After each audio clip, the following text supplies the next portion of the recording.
Hey everyone, this is Andrew Berman. Thank you for watching the Mortgage Leadership Outlook Tech Stack Heroes. Today I'm so excited. We have Nick Ripple, who's head of product over at Network Funding. Nick, how you doing today? Doing good. How are you guys doing? We are awesome. And with me, I got my co-host, Tim Nguyen, who is co-founder and CEO and just like mortgage technology OG. Appreciate you joining us. Tim and BeSmartee has sponsored us. This event. I mean, we kind of actually had these conversations. We really feel like actually that it used to be that the heroes of the mortgage companies, used to always be the originators, and the numbers that they would put up, and we would celebrate them, and it, for good reason, because they it's a tough job to originate. And today though, I feel like, and this is from conversations with Tim, from the people that Tim has introduced us to, the tech stack heroes like my good buddy Nick, where they are the heroes of the mortgage companies right now. They're helping actually fight margin compression. They're helping, you originators out there create a better customer experience. So you guys are the tech stack heroes. And with that in mind, we brought Nick on here to talk about some of the awesome things that they're doing over at Network Funding. So Nick, thank you so much for joining us. But before we start talking about your tech stack, before we start talking about, a little bit, but let's talk about actually, the failure you had. We talked actually in our pre-interview, you talked about how you kind of failed your way into a head of product job over at Network Funding. Tell us a little about the Jason story, which I loved it. I saw the video, thought it was great. Talk to us about that. Yeah, sure. Yeah, thanks for having me. We did the test call yesterday, and I just want to let you know I drew some more squares on my board back there for you. So a little more activity. They don't really mean anything, but never does. They're just background. But no. I mean, it is interesting how I kind of got in the mortgage space. I think mortgage and technology, they're becoming a more comfortable term now. But I mean, you rewind 10, 15 years ago, maybe not so much. So. But no, I had a startup. We started in 2010. It was a real estate technology startup, and I like to say that it failed miserably. I think those are kind of the best ways to fail if you're in a startup. You don't kind of want to slowly die, but no, it was neat. It was kind of the start of Web 2.0, and we created a company that was trying to kind of disrupt residential real estate commissions. A lot of people have kind of been after that. A lot of people have tried doing that. There's, I think, a lot of reason why it's tough to do that. It was kind of the time that Redfin was coming out, and we sort of took like the Redfin model, and we kind of created a marketplace. It was called jasonshouse.com. And the concept was, and this is going back to the catacombs now, this was a decade ago, but the concept was that basically, if a borrower, or I would say borrower now because I'm in the mortgage space, but if a home buyer could quickly and articulately identify the services that they needed, real estate agents could vary their commission based on the services that they would need to render. So taking a one size fits all industry of 3%, right, or 6%, and making it variable. And so we had a pretty neat web app. We scaled out to 200-300 real estate agents. We had buyers come on. They would basically say where they're at. We had sort of an eBay bidding thing where they bid down their commissions, and it was pretty cool. We raised a couple of rounds of capital. We scaled out to a couple cities. I think I was in Texas at the time, and we got to majority of the markets in Texas. And then we just couldn't get over that hump. That's kind of where a lot of startups go to die. But it did kick me into the mortgage space. I learned a lot about startups, a lot about innovating with technology. I think technology can kind of be something that you just have at a company, right? Or it can be an innovator. And I think with a startup, you got to be an innovator with your tech. And so I think that's something that I've brought to network funding. So yeah, that kind of failed. And then there's a connection with how I ended up at network funding, but that was kind of what the startup was about. So it got me into the real estate kind of mortgage space. So. And listen, we have a lot to talk about as far as your the future and the things that you're doing now and all the cool things. But I'm just curious about so Jason's with Jason's house.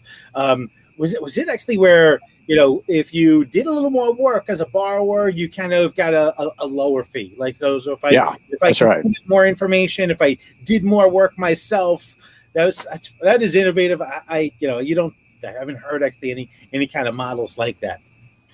Yeah, there's a customer acquisition problem with that because we had to acquire real estate agents and we had to acquire buyers, and it turned into a marketing play, right? I mean, can you basically acquire buyers cheaper than real estate agents can acquire them, and then can you sell those leads or sell those commissions? And it's hard to monetize, it's hard to track.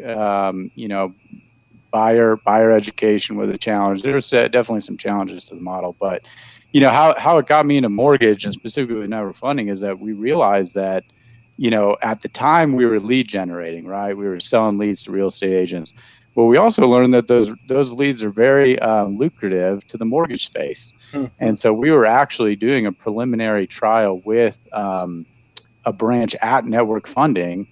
They were buying our mortgage leads off of the platform, and so that was kind of the soft landing after we decided to shut down the startup, and then I got kind of recruited over to network funding to start up their technology division there specifically.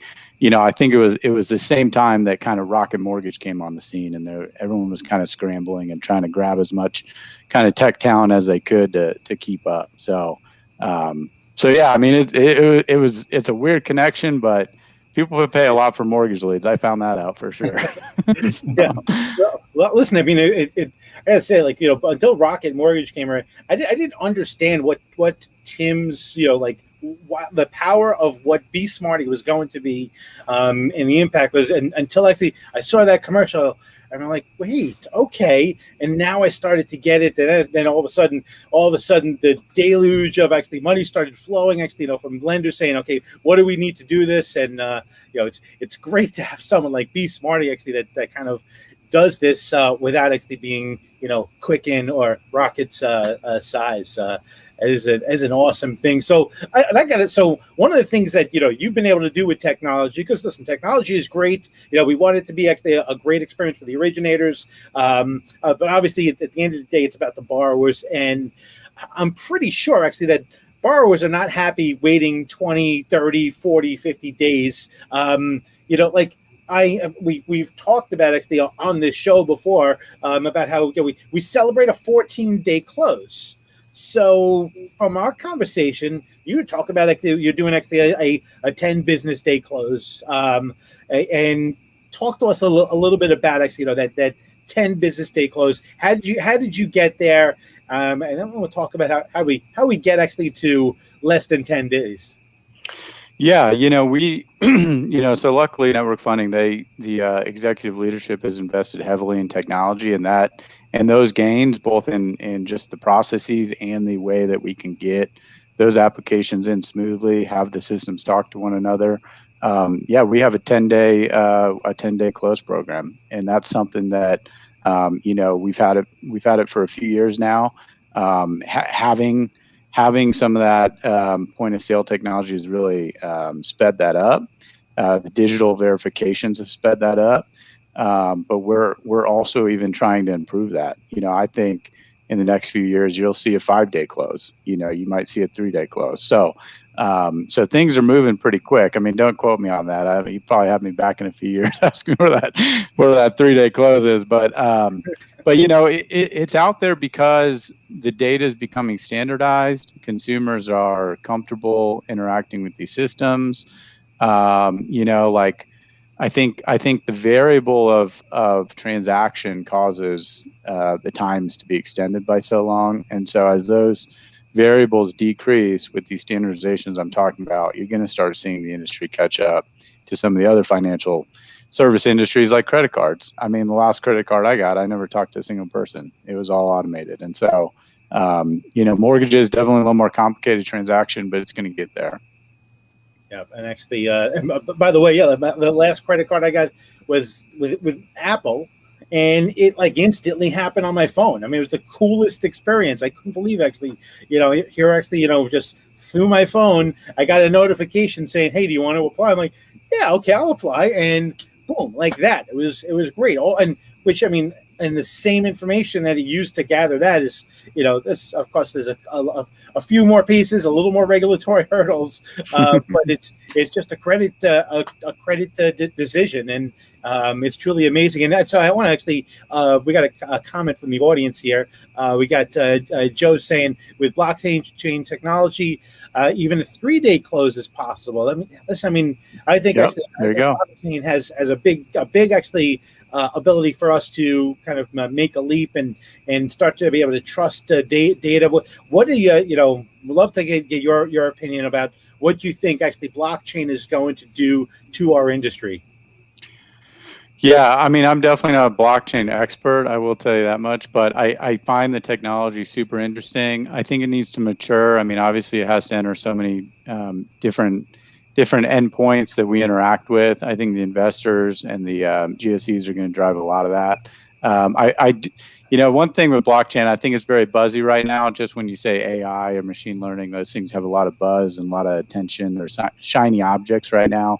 I did read a stat that Visa can process, it's some factor in the millions of transactions faster than a transaction can settle on the blockchain. So, we still have like structured databases that can do a lot. I mean, I think the blockchain being decentralized is very interesting, but I don't think it's like something that's holding us back today. I think it will arrive. I think, especially for, chain of title and some of the government type stuff, it's very applicable. But in terms of what I need today to get to a 5-day close at network funding, I think structured data is probably bigger than the blockchain, and investor buy-in, the digital closing. I mean, I guess it's a lot of government hurdles as well, but I think that's 2 steps away, I guess is what I'm trying to say. I think there's a whole step of growth inside mortgage technology that's going to happen in the next 5-10 years, and then I think the blockchain is, as far as tangible effects to our industry, is going to be maybe a second phase after that. But I do think it's coming, and I think it's super interesting. Yeah. But it needs to mature. 100%. So one of the things that we talked about in our conversation yesterday, yeah, I think it was yesterday. So we talked about actually, and I love this. This like just blew my mind about how you kind of view what you guys do as like you're obviously you're a mortgage company, but like a service provider, to LOs. Like you have this mindset of like, what do we do actually to make the LOs' lives, easier, and to kind of like almost to allow them to operate like almost like little mini businesses or little mini entrepreneurs, so they can do what they need to do, have the best in technology. Talk to us a little bit about that philosophy and that mindset.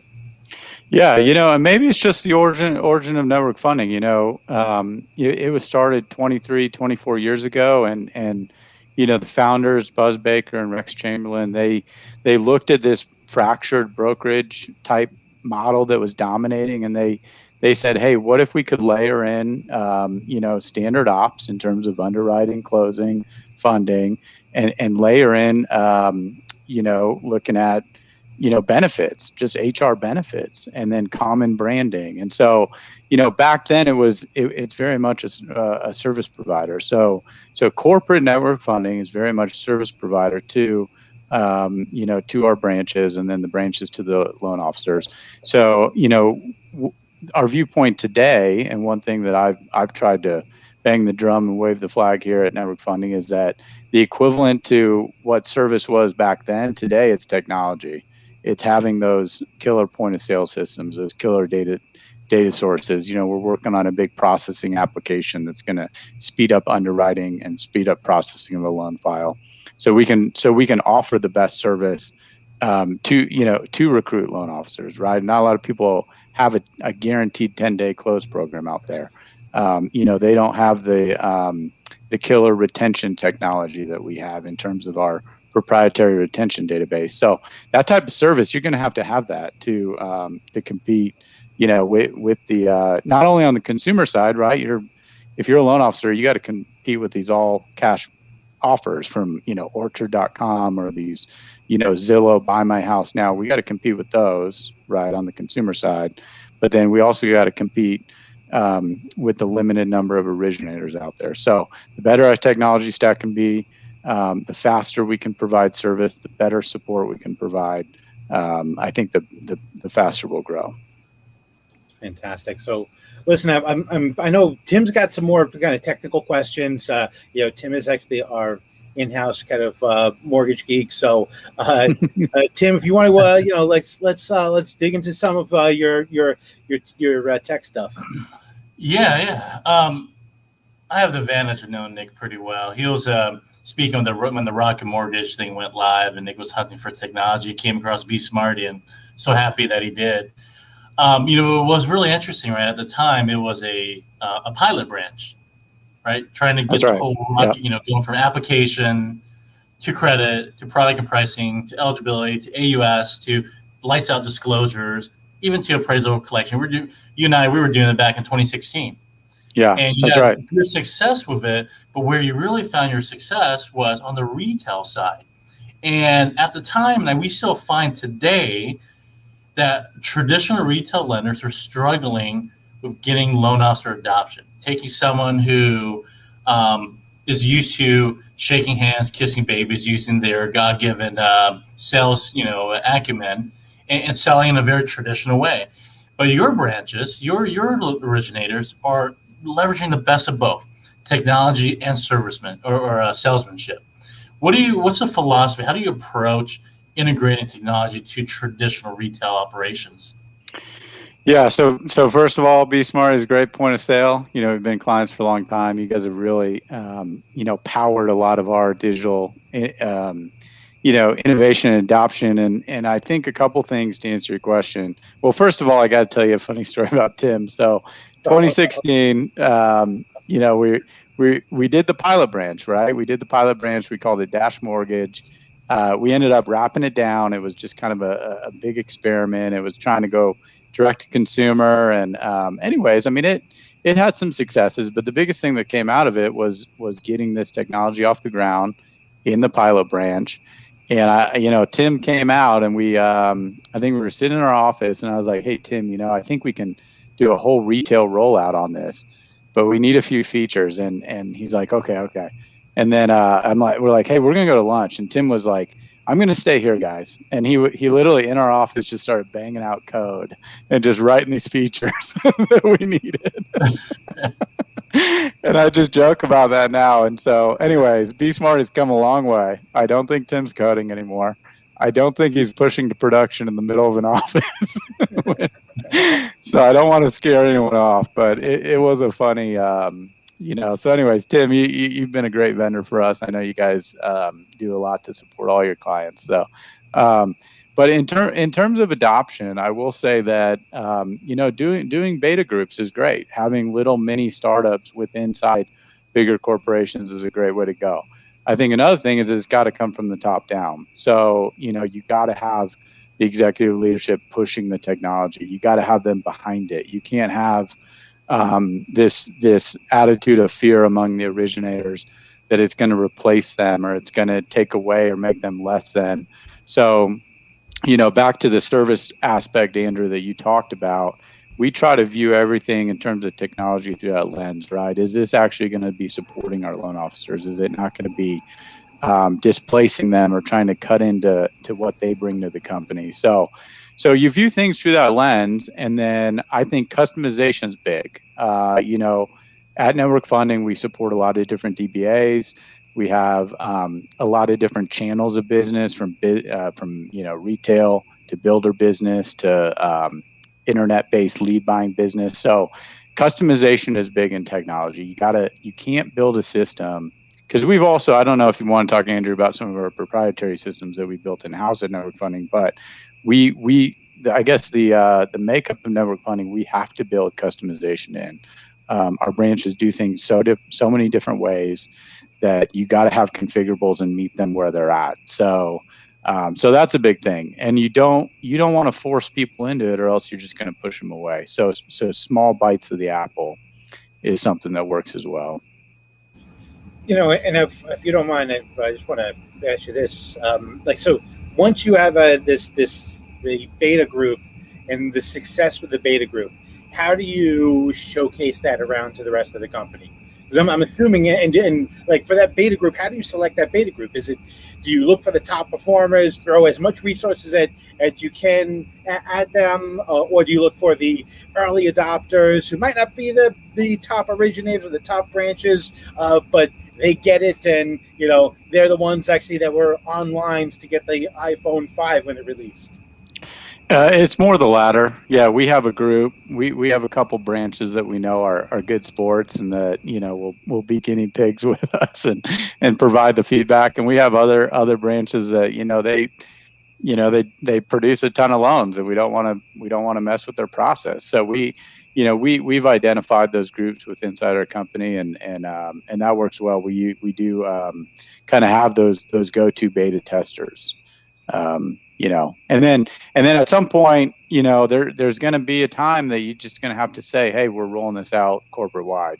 And, we got enough, we've measured enough KPIs. It is, objectively better. You're still going to have people that are going to object to changes in technology or process. But, I think having the numbers, like the beta group gives you the numbers, right? You can say, this is performing X times as well as the old way of doing things. So I think the beta group, you learn a lot, right? It closes that feedback loop, so you can see if it's whatever you're doing is actually working. You got to have a feedback loop, and then then you got the numbers to then go sell to the rest of the stakeholders. So the beta group is very important.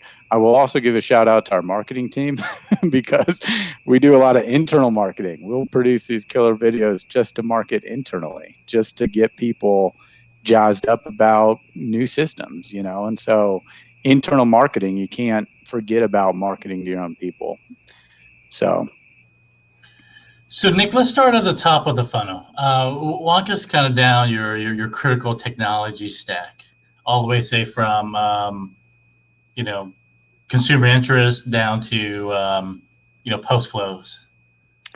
Yeah, sure. So top of the stack, we obviously have BeSmart as our point of sale. Well, if you go even higher than that, we have a couple different CRMs, top of the funnel CRMs. We do have like I mentioned, a couple branches that are still doing Velocify and buying leads, and they're kind of in on those CRMs. We have other branches that maybe when they joined network funding, they brought their own CRM.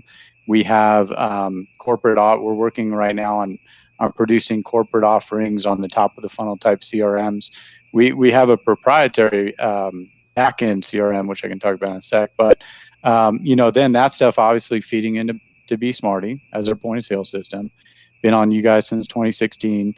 That pushes into Lending QB, which is I think they're actually not called Lending QB anymore. They're Meridian Mortgage. They're rebranding, but that's our LOS system of record. We make sure everything gets back there and is recorded there. That's really also our pricing engine. PML comes out of Lending QB.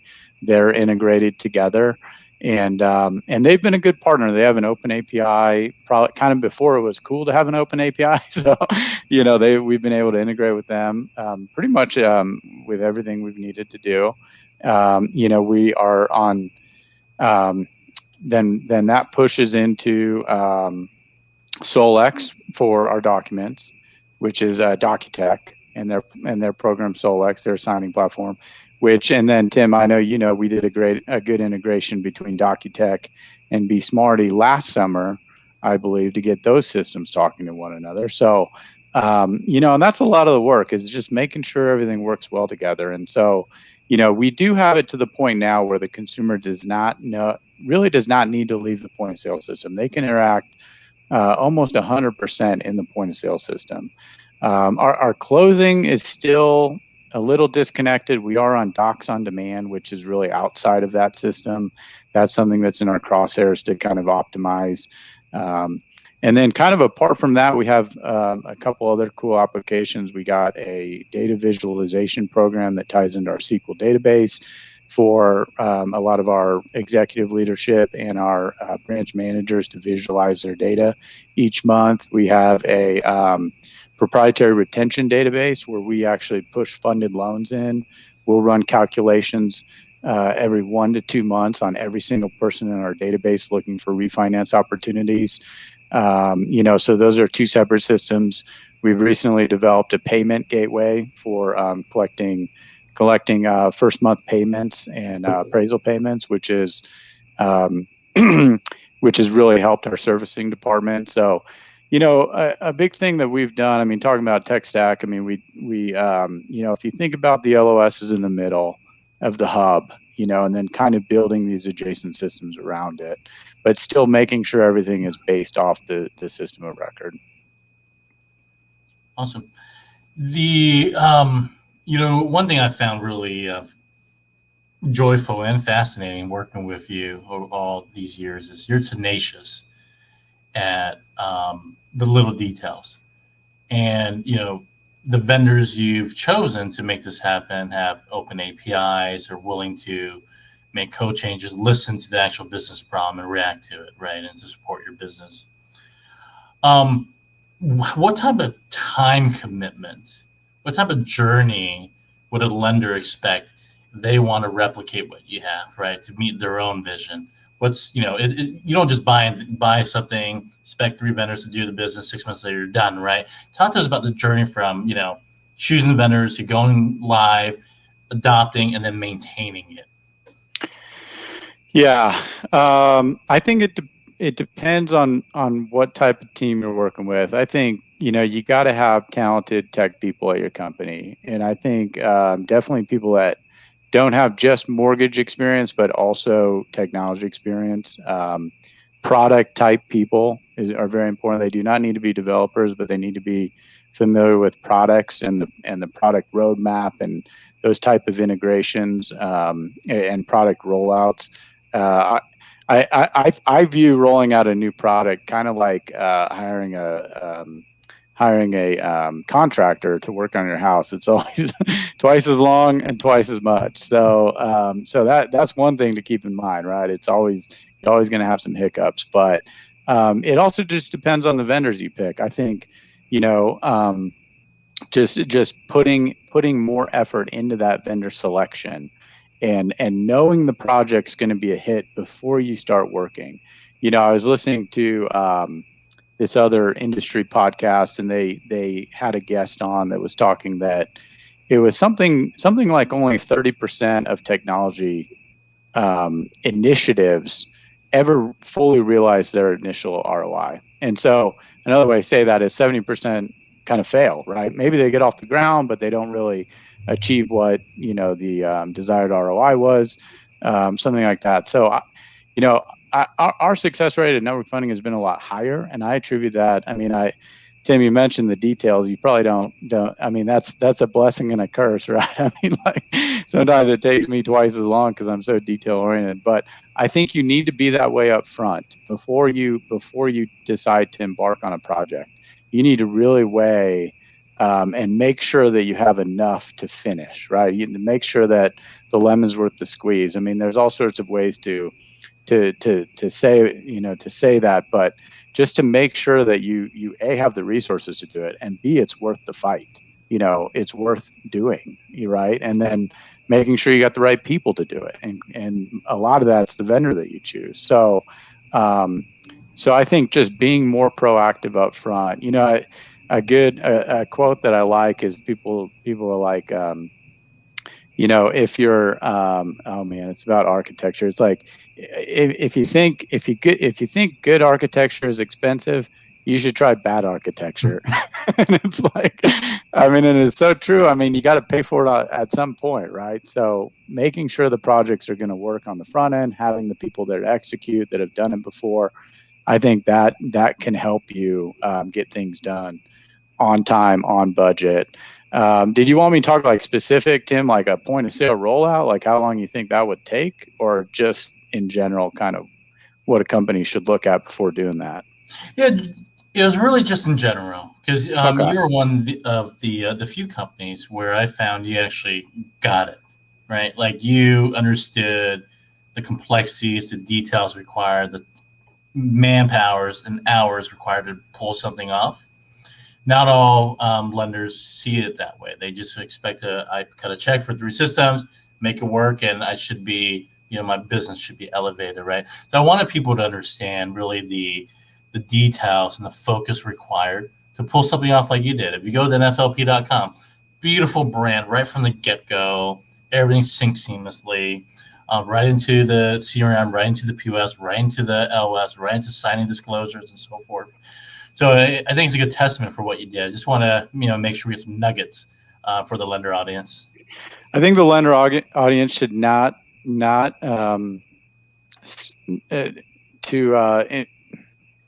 skimp on your technology budget at your own peril, I would say, because it is going to be such a big pillar of your business in the next 5 to 10 years that you can't. And one thing, I guess, just talking about our relationship, Tim, like, even though you guys are a great vendor, it's like playing tennis. You need to have a competent product team on the other side of whoever you have to receive the ball, right? If you don't know actually what your core business goals are, a vendor is not going to help you that much. I mean, maybe they'll hold your hand and get you there, but you need to have quality people on the other end to know, what. I like that quote from Glenn Ross, where he's like, "I'd wish you luck, but you didn't know what to do with it if you got it." It's like you can give you all the technology in the world, but if you don't know what to do with it, you're not gonna actually move the needle for your company. So, and I think you can't have port overs from the lending side. Like, let's say you do identify someone in your corporation that's really strong on the lending side, but also has a knack for technology. Those people work well.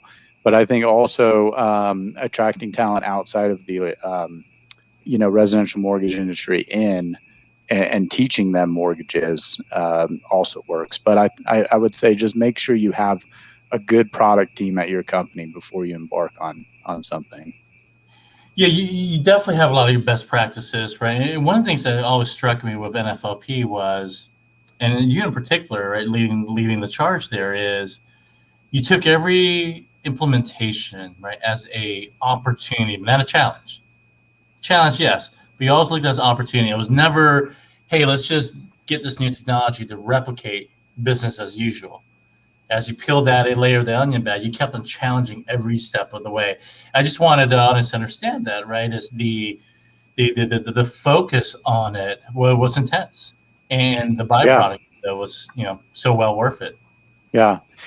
Yeah, and you need to be careful doing that, because sometimes in the early days we bit off more than we could chew. We wanted to change too much. It definitely is, like I said, small bites of the apple. But I will give you one example. Like when you do talk to people, like we are working on layering in some technology to our processing now, and we view that that's an opportunity that we can optimize in the next year or so. And when I talk to processors, to figure out their needs, their pain points, what we could potentially do for them, they might, you have to hear their problem, but don't necessarily hear their solution, right? They're going to bring a solution to you and say, "Oh, could it just do this?" You don't actually want to go that way. You want to hear their problem, and then you want to take a step back, and you actually want to hear a lot of people tell you their problems. And then you need to use your own judgment as a product person and somebody that understands technology. Okay, what then is the solution? Then you bring the solution back to them and say, "Hey, would this solve your problem?" But a lot of people, when you talk to loan officers, processors, underwriters, closers, whoever's actually in the business doing it, they'll present solutions to you, and those might not actually be the most efficient way to solve the problem. So distill down the problem, layer in your knowledge of how to potentially solve that, come up with an answer, then bring it back to the end user and say, "Would this actually solve your problem?" So that's one thing. Too many people, maybe high producing loan officers say, hey, we need this, and then you get them that, and it's just a Band-Aid solution. You didn't really peel back the layers to actually fix the root cause of the problem. So I don't know. I don't know if that's too much in terms of product architecture, but that's a process that we do here. So. That's great. I think it's a great segue into another trail here. The market obviously is different right now than it was last year. Different than it's been in other years, right? We got tight housing supply, inflation, home values are too high, people are getting fatigued in the marketplace. Interest rates are still darn good, but the volume is slowly decreasing. And refinance, I believe, is still king of the jungle at the moment. So when you look at problems, what are you looking at over the next 12 months, and how do you intend to solve those problems? So when you look at problems. Yeah, definitely. Couple things that we're focusing on. One is we maxed out this past year in terms of our back office processing and manufacturing loans. We totally maxed out. We could have done more, and we didn't have the capacity, both underwriters, processors, and closers. So, even though our turn times are back, they're normal, we're within our ability now. We don't know when that next spike's going to come, right? So we need to invest today so that when that next spike comes, we're better able to handle the increase in volume. So, that's a big thing on our outlook in the next 12 months is the manufacturing of a loan. We've spent so much on, the upfront kind of sales acquisition of loans in terms of various products that we've built, that now we're looking more at the manufacturing of a loan. So that's another thing that I've encouraged people, lenders on the call today, is that, you can't wait till you need it. You know what I mean? Like, you got to build now whatever you're going to need tomorrow. And so, and I've only been in the mortgage industry 5, almost 6 years now, but what I know is that it can change really fast. So, you got to almost, you can't be chasing the stuff that is right now. You know what I mean? You got to kind of skate to where the puck's going. So I think we're definitely investing in that. I think that's ripe for innovation. Just making the processing and underwriting of a loan faster. I don't think you're going to eliminate any of those people, but I think you can definitely augment them with technology and help speed that process up. And then it levels out the ups and downs. So you have a spike, instead of being a linear relationship where you need to double your processing force, you might need to only increase it by 10-20%, but because the technology can take out some of those highs and lows and make that workforce needs a little bit more dependable of what you need. So that's one thing. The second thing there is we got to stay competitive on our turn time. So, can we get to 5-day close? After we get the loan in, right? I mean, then it's like, how fast can you process, underwrite it, and close it? So that's another thing we're focusing on, is speed there. And we think that technology can have a big part to do there. And then I would say that the third big thing is just retention. If you look at your database of closed loans, I would argue that there's a lot of originators out there that they can make a decent living and a decent year of production just by refinancing their existing database. So we're really working on retention, that every single person that comes into our funnel doesn't go, we don't lose them later to a different lender. So being proactive on, rate alerts, refinance opportunities, stuff like that. We have a lot of technology there that's proprietary that we built in-house to keep those people inside our system and inside our company. So those are the three big things I would say. So dare I assume the slowdown in your eyes is a good thing?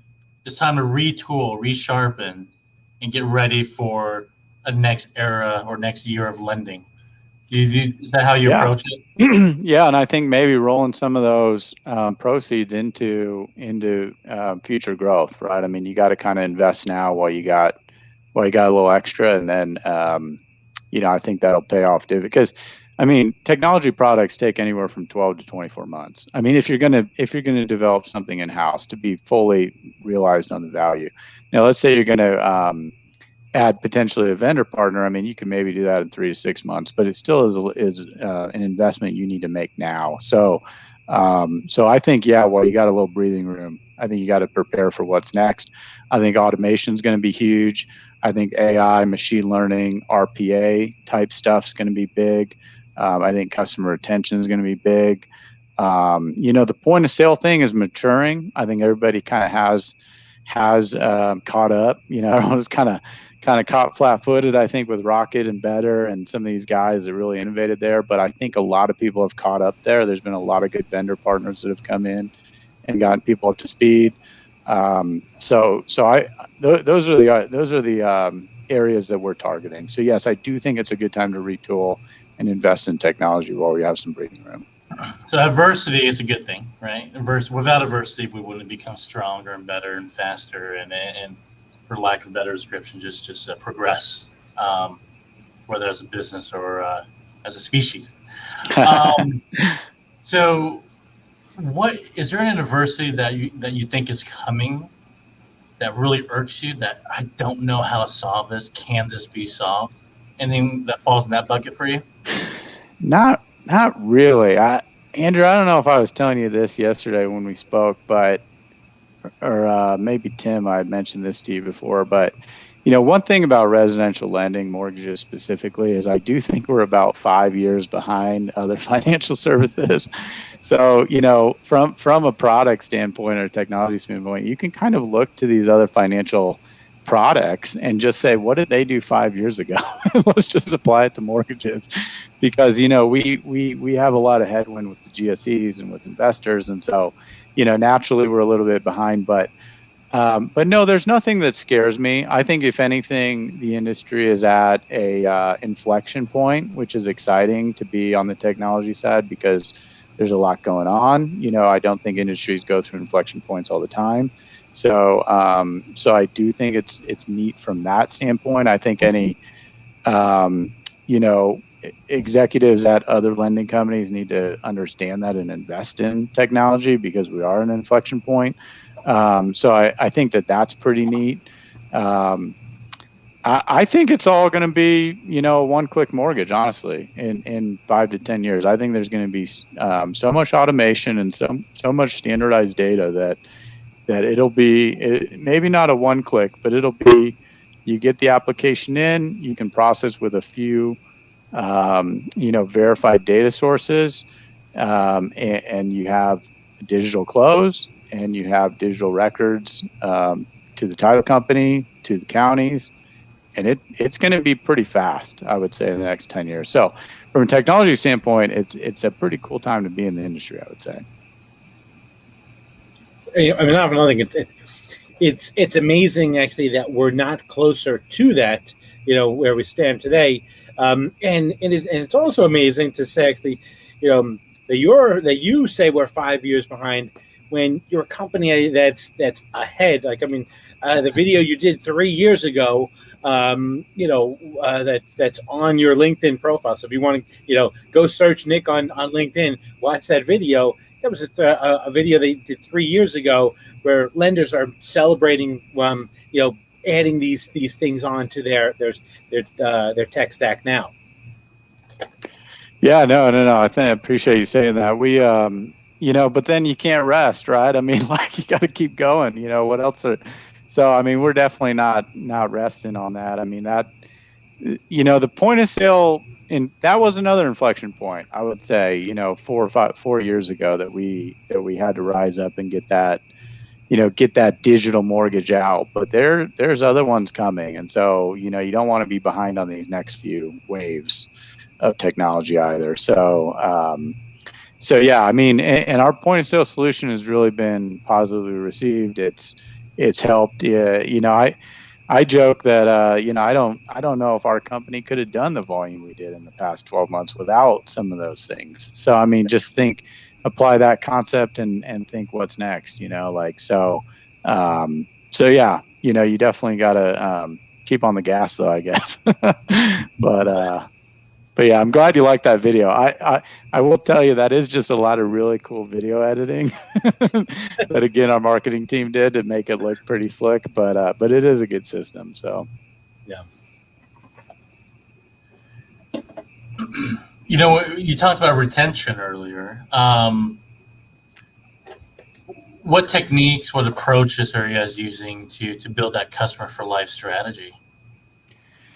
it's a lot of just thinking through why do people leave your funnel on the back end, right? I mean, do you lose touch with them? Do you not reach out when there should have been a refinance opportunity? Kind of plugging the holes that way. And the system that we built, one thing about loan officers is that they're busy selling, right? They're not going to be logging in and working a CRM as much as someone on the technology side is going to want them to, and so we have tried to build our systems to meet loan officers where they're at. And so a lot is making it super easy for them to use. And when I mean super easy for them to use is like maybe they don't even need to log into UI.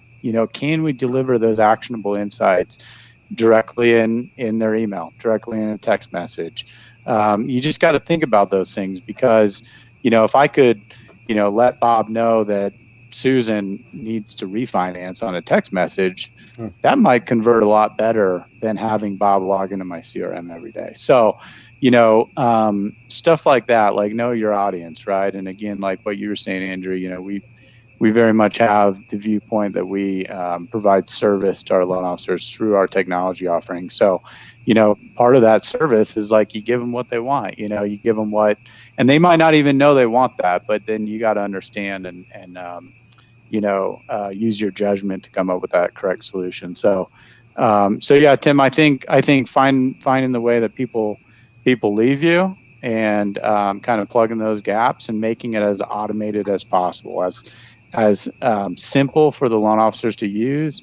That so we do a lot where we'll just find these opportunities and get right in front of the loan officers, and it almost makes them impossible for them to ignore these refi signals. So that's a cool system that we've developed, that we have gotten good response and has produced well for us. So yeah, but that system's changing all the time too, right?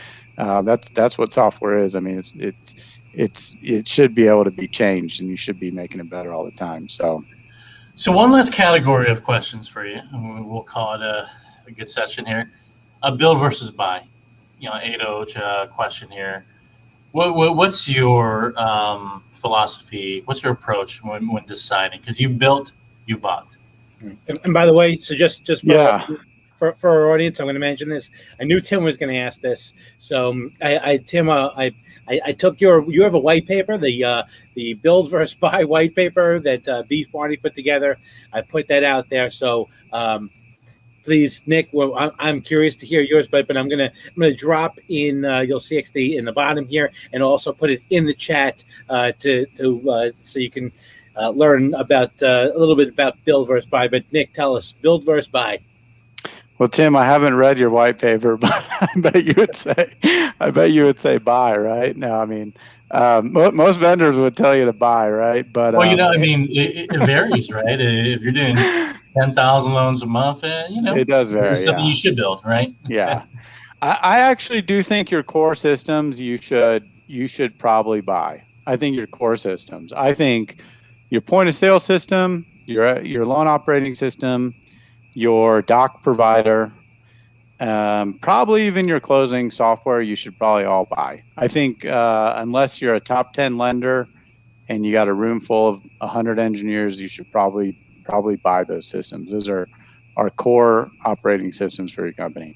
A lot of adjacent secondary systems we like building at our company. We believe that development costs have come down so much. If you know how to run a dev team successfully, it can be more beneficial. Maybe it's a wash on the cost. Obviously, you got to do a cost analysis of the lifetime of the software. compared to what other offerings are out there and their SaaS type subscription fees. But even if it's a wash on the cost, with a good product team, you can build a solution for these niche type softwares that is more custom to your needs. So, you'll kind of always hit the customization layer with SaaS solutions where, oh, we just don't have that option, or, oh, we can't really do it that way. And so I would say that if you do feel adventurous, you can build software that is more custom, that can operate better with your processes than buying software. But I would not do that for your core systems. And I would also not do that unless you had people that have actually built software before, and done it successfully, because the cost can really run away from you there. But I do think that is something that has come into the realm. 10 years ago, maybe not, but with things like AWS and just some of these development teams out there, you really can build stuff nowadays that can get things done. So yeah, no white paper, but that's kind of our take. And then you own it, right? I mean, you might run that thing for 10 years and then your cost really is cheaper, so anyways. Fantastic. All right, Nick, thank you so much for joining us. Really, really appreciate you being so open and transparent, and just being able to kind of see where the puck is going. I really appreciate it. And Tim, always great to hang with you. Thank you again for your insights and introducing us to awesome people like Nick. And again, I'm just going to do another shameless little plug here. Please make sure you go get actually this white paper. It's also in the links in the comments. You'll see it, build versus buy. And thank you for joining us for another Mortgage Leadership Outlook Tech Stack Heroes.